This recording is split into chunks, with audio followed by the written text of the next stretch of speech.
चाहे वो गाजीपुर हो, आपका जौनपुर है, आपका बलिया है, मऊ है और आसपास के सभी जनता से मैं धन्यवाद देना चाहता हूं। वैसे तो मैंने कई मौकों पर कहा है कि कठिन परिस्थितियां जब थीं लोकतंत्र बचाने की, संविधान बचाने की, तो यहाँ की जनता ने एकजुट होकर के हमारा साथ दिया।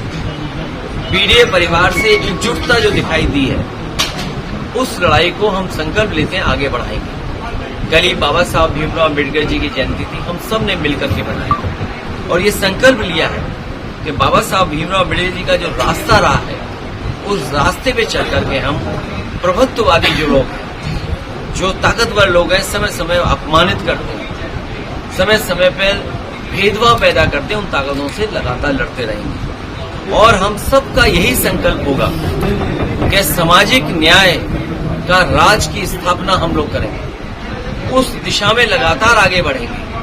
बाबा साहब ने जो हमें संविधान दिया है, उससे ज्यादा हमारे लिए सम्मान की और कोई चीज नहीं हो सकती। अभी तक तो हमारा आपका सम्मान बाबा साहब भीमराव अम्बेडकर के दिए संविधान ने बचाया। अब हमारी सबकी मिलकर जिम्मेदारी बनती है कि जो संविधान को ठेस पहुंचाना चाहते हैं, उस संविधान को बचाने के लिए हम लोग काम लगातार करते रहेंगे। आज इस गांव में मैं आया हूं, हालांकि हमारे मोहम्मद राशिद ने मेहनत कर करके और दूसरे देश में जाकर के स्थान बना लिया और अपने परिश्रम से, अपनी मेहनत से कारोबारी नहीं बल्कि प्रतिष्ठा भी बना ली है।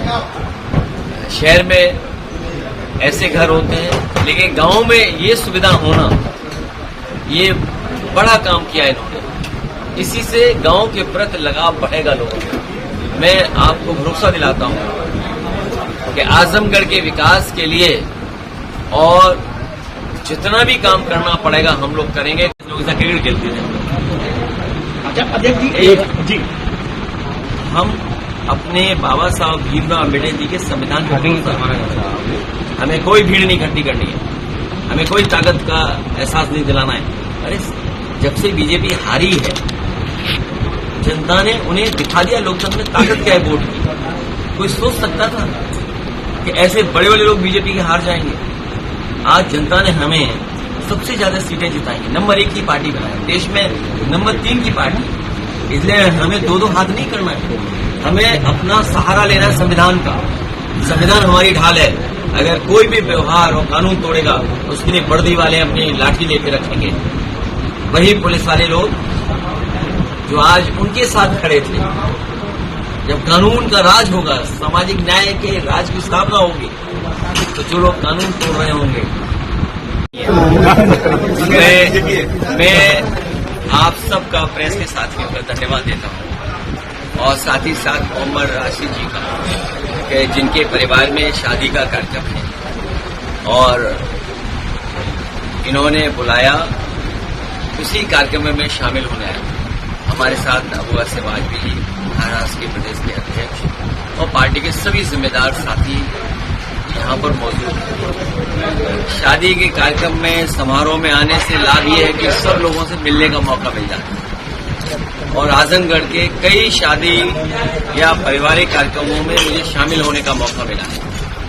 हालांकि जो जनप्रतिनिधि हैं, उन्हें अपने क्षेत्र में हम लोगों से कई गुना ज्यादा ऐसे कार्यक्रमों में शामिल होने का मौका मिलता है और करते भी हैं। जब मैं लोकसभा का सांसद था, पहली बार, दूसरी बार, हम लोग जानते हैं कि एक दिन में 20-20, 24-24 शादियां अटेंड करते थे। एक ही दिन में शादियों में भी जाना, किसी परिवार में कोई नहीं रहा, उन सदस्यों से मिलना, दुख सुख एक साथ और बांटने का, उन परिवारों से मिलने का हम लोगों को और जनप्रतिनिधियों को ही मौका मिलता है। आजमगढ़ से हम लोगों का बेहद लगाव रहा है। राजनीतिक परिस्थितियां कुछ भी हों, लेकिन आजमगढ़ को हम लोगों ने अपना माना है।